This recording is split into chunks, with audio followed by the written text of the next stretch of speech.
Yeah, you're very welcome to the latest edition of the Ladies Football Show, brought to you by Lidl, and we're here in LGFA HQ in Dublin. And my guests this evening come from Louth and Donegal. Bronagh McGrane is here from County Louth, and Ciara Grant from Donegal. Good evening, ladies. How are you? Thanks for coming in. Ciara, I'm going to start with you. Very interesting story. You're part of the Donegal team, Ulster champions, preparing now for an All-Ireland semi-final against Cork on Sunday week. You're probably a little bit sleep deprived. You've come off a 24-hour shift, so as good a place as any to start. What do you do, and why are you so tired? Well, I'm currently working as a junior doctor, so I just finished my internship in July. So at the moment I'm just doing a bit of locum work, so kind of it's actually a nice little setup. I kind of pick and choose when I work. Well, depending on what jobs come up. But it's nice for training because I'm home now every weekend, whereas when I was doing my internship I had to work some weekends, so I was missing things. So it's nice coming into championship semi-finals that I can, hopefully take a few days off before the game as well. Okay, we had Ciara Hegarty in here not so long ago as well, and she was talking about the journey up and down. It might be 4 hours to get up to train and 3 hours back. Are you in a similar boat? I'd be riding shotgun with her. Yeah, in the same car? Yeah, usually there's about 5 of us that go down, so we kind of try to change who drives each week. I don't have a car, so I usually get away with it. But there's about 5 of us. 2 girls are trained. One's a teacher and one's training to be a teacher. So during those months they're up as well. Okay. So there can be 7 of us up in Dublin at some stages. So it was, during the start of the season we all trained up here as well. Okay. Sometimes out in Abbottstown, so that was nice as well. But when I got closer to the games, Maxi wanted us coming home and having group collective sessions. Okay, we'll talk to you a bit more about Maxi and the impact he's had, and your soccer background as well, Ciara. We'll pass over to Bronagh from County Louth. Bronagh, lecturer in PE at the Institute of Education in DCU, coach developer with Ladies Gaelic ourselves. Your research areas include functional movement skills, physical activity, school-based interventions. That's a hell of a Twitter bio that you put together. Yeah, you found me out, I think. No, thanks for coming in. I mean, some of the stuff is really interesting. You're obviously involved with the Gaelic for Girls in your home club as well. This year I'm kind of taking on the role of coach development officer in our own club, Stavan and Parnell. So we threw in the application form for Gaelic for Girls, and I ended up getting the job of running it. So it was very successful, and you can see the work that is being done and the benefit it is to all the girls. Like, we thought we'd get about 20 and we'd 69. I think I nearly died the first day. Yeah. I was like, where are these coming from? Then it was the job of getting more coaches to cope with the numbers. But it's definitely success. Some of the development initiatives from LGFA and Lynn Savage, the National Development Officer, you'll know particularly well as well.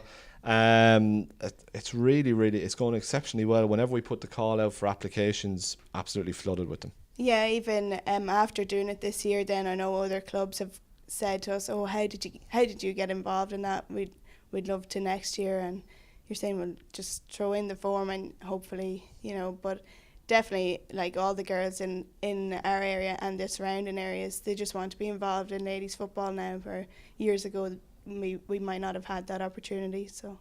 Okay. We have you in to talk football as well, and there's a piece of silver on my left hand side that you'll be particularly interested in. Ciara, that's the pot you're looking for. You were over in London at the weekend, Bronagh? Yeah, we were over playing London. Got back Sunday night about 11 o'clock, so not as bad as Ciara having to work yesterday. I had the day off, luckily enough. But yeah, we'd a successful trip over. Yeah. So you beat London to top the group. Yeah. So both teams were already safely through to the semi-final. But just speaking off air before the show, there was still an edge to it. Yeah, definitely. Both teams were already into the semi-final, but for a game that essentially didn't mean if you got to the semi-final or not, it was extremely competitive. It was definitely our toughest game so far, and we definitely made tough work of it. We were behind for most of the game up until near the end.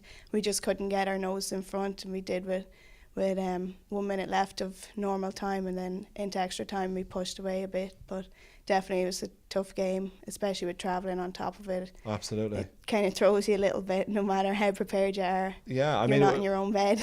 Like, you're busy and you have a lot going on in your life. So how does a trip like that impact on you?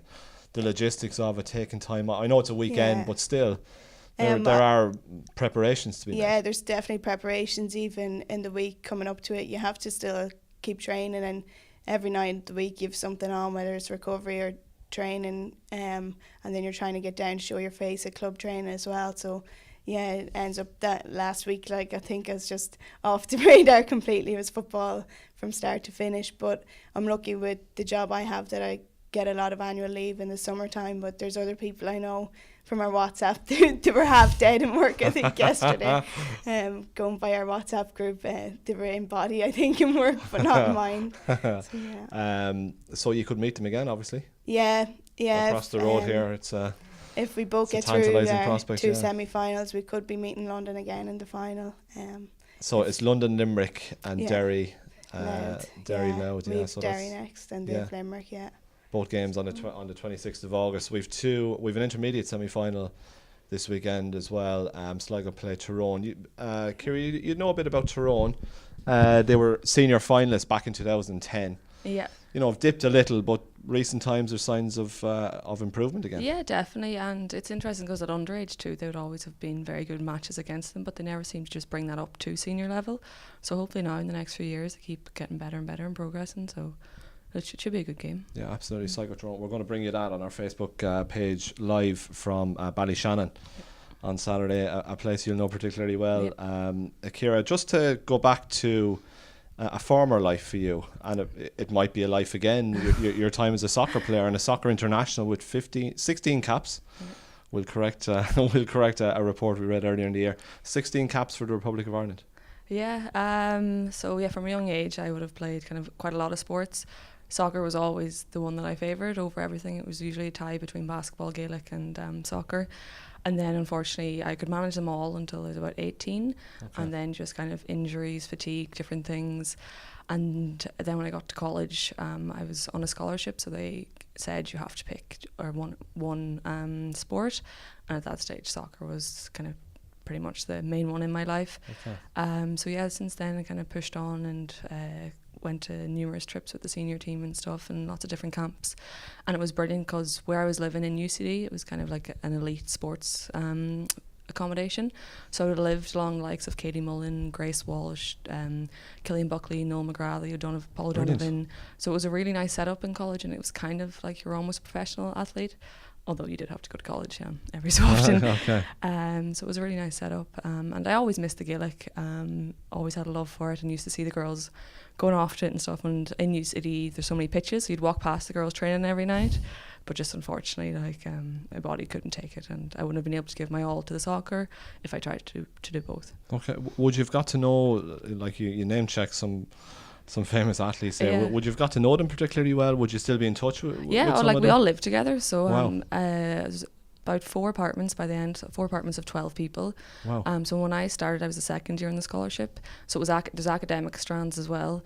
So there was kind of more academic people at the start, but when I was leaving in 6th year, there was, I'd say, about 70 athletes. Mark English, I could name a lot. Wow. Yeah. So it was really kind of unique environment. I know DCU and different places do have scholarships like that, but I think it was quite a good diverse group in UCD. So I've really enjoyed my time there. High achievers on and off the pitch, and that culture, I think, of excellence probably pervaded not just on the pitch but off the pitch as well, Ciara. Definitely, if you name out kind of the careers or the courses people were doing, it was incredible. And I know even Killian Buckley's gone on to do a master's, Katie Mullen had done a master's. So yeah, it was good to see the kind of balance of academia and sports at such high levels across all fields, and that it can be done. And UCD were very accommodating, and now we did have our gym and pitches, on site, so everything was kind of set up perfectly to balance the both. So it was very good, and I know every year I think they accept about 17 scholarships. So I think if anyone's interested, they should definitely apply. Tell us about your goal in 2013. Oh, jeepers.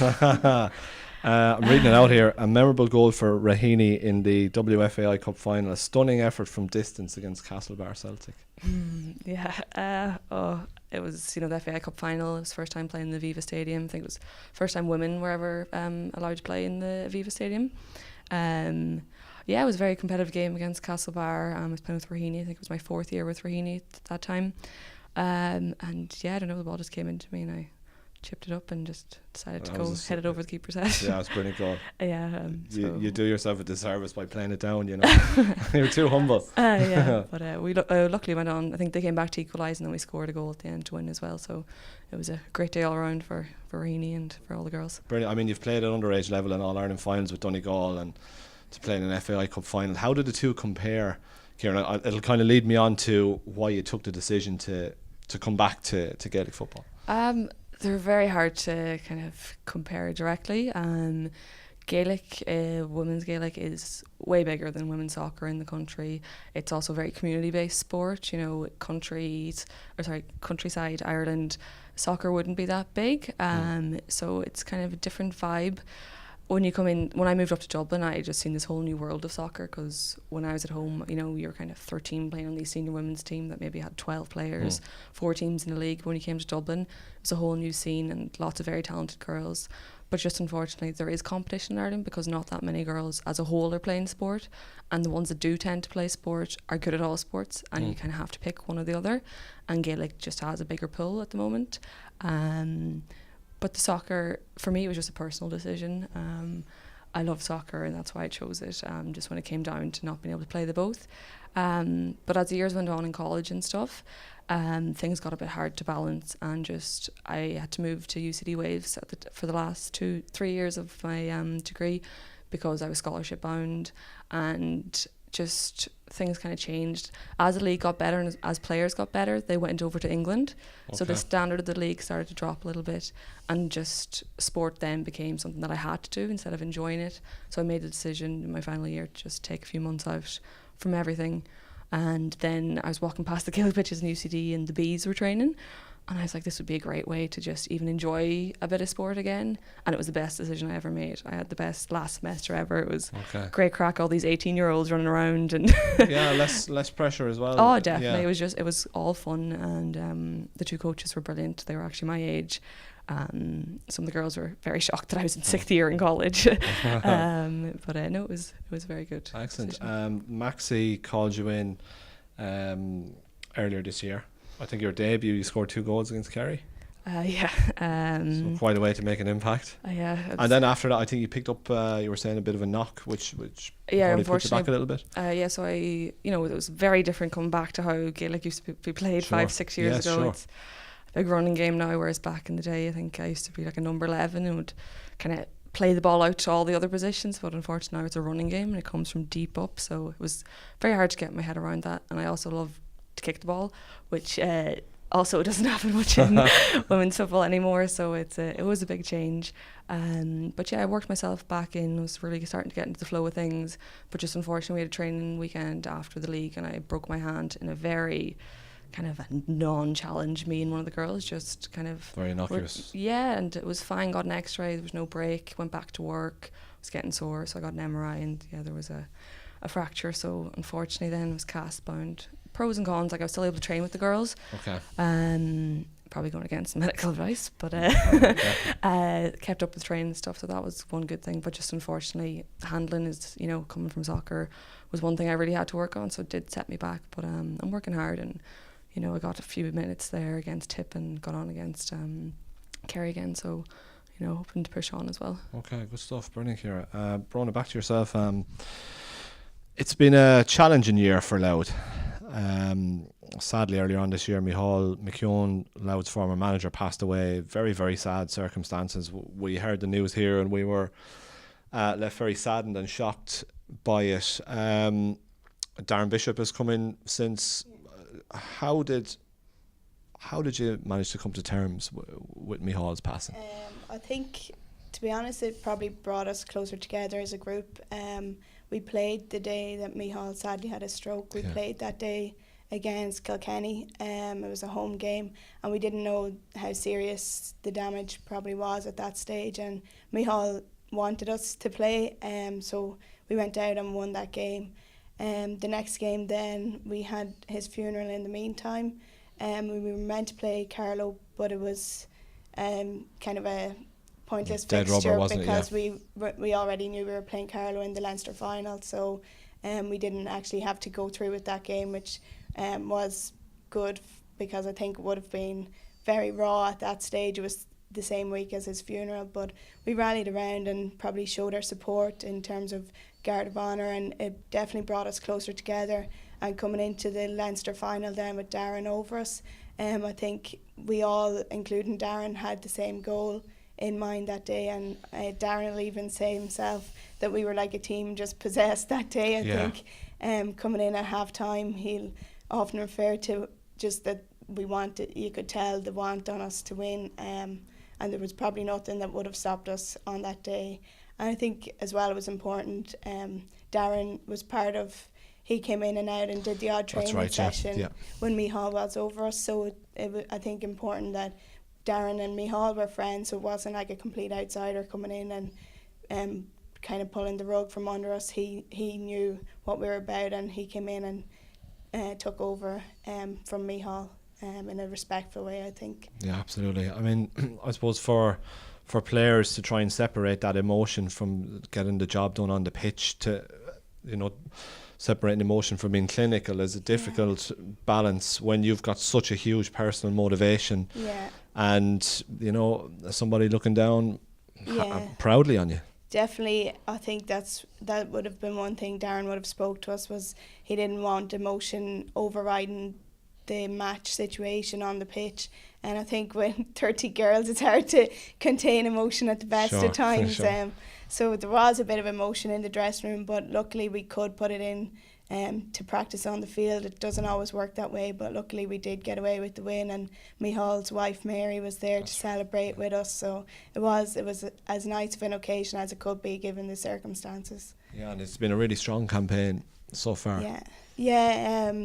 Definitely. Once we got that game, I think, over, we could then focus on the All-Ireland series, and we built from there.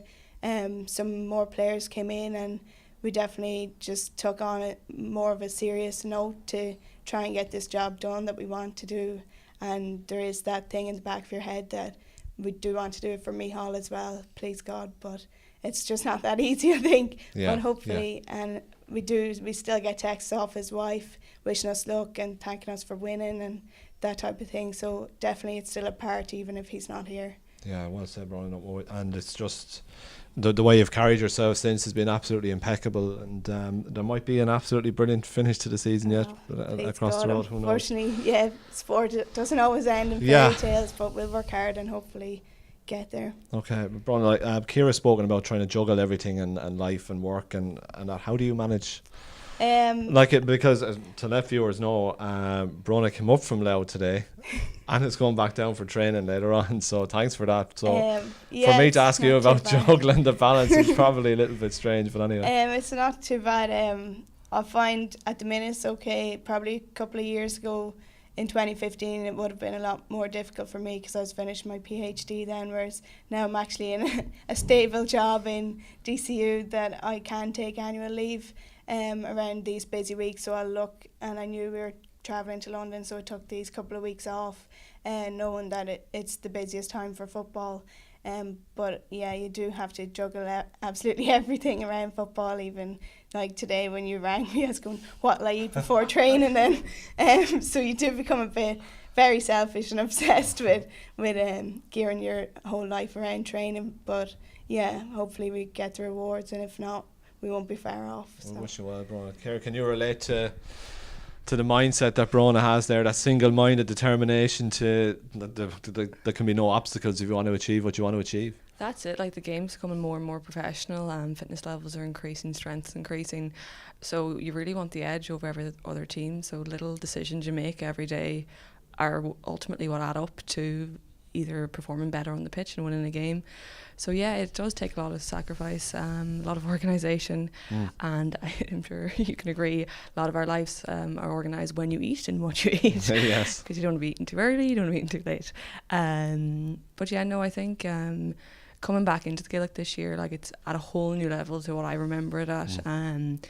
You know, everything's taken care of, every little detail is thought about, and county boards, I know, are really stretching themselves to try and support all the teams the best they can, and it's showing. You know, the support last year at the All-Ireland final, even this year, you're talking about the stream views there, things that you probably are noticing yourself from stats and all. So yeah, like it takes a little bit of hard work, but that's all amateur sport, and that's just not females, that's males as well. So yeah, even, you know, reading about the hockey girls, like that's the same. They be in the gym, you know, 3 times a week, 6 o'clock in the morning, and I know lots of the Gaelic girls are too. So it's across all boards, but it's really what it takes if you want to push on and hopefully get our hands on that trophy. Yeah, well, there it is, and it's up for grabs on the 16th of September. Well, you've got a semi-final to negotiate first. Ciara, I suppose just to wrap up, he'll love me for saying this, the Maxi effect and what he's brought to Donegal. We've seen Aoife Fitzgerald in Cork and the impact he's had, McBowen in Dublin. Maxi has come from that background of success as well. Yeah. You obviously seem to have a very good relationship on a working level. What is it about him that seems to have taken Donegal to just maybe a few percentage points more that might just get you over the line? Well, he's a great background, you know. He's had some serious you know, wins over the years and achievements. So when he came in, I think he came in with the mindset that he will come in if certain standards are met. And he is a man who gets what he wants. He puts in serious work. Like sometimes he's writing in the WhatsApp group 4 o'clock in the morning, different video clips, different things, and we all wonder if he ever sleeps.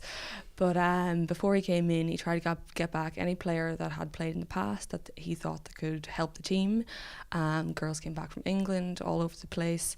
And so that was a set in stone. They had a big meeting at the start of the year. I think it was about 4 hours long, and it was just setting out the goals for the year and the standards that we all should set ourselves individually and expectations we should have. He got serious funding himself from sponsorships all across the county, and just as professional as the soccer setup.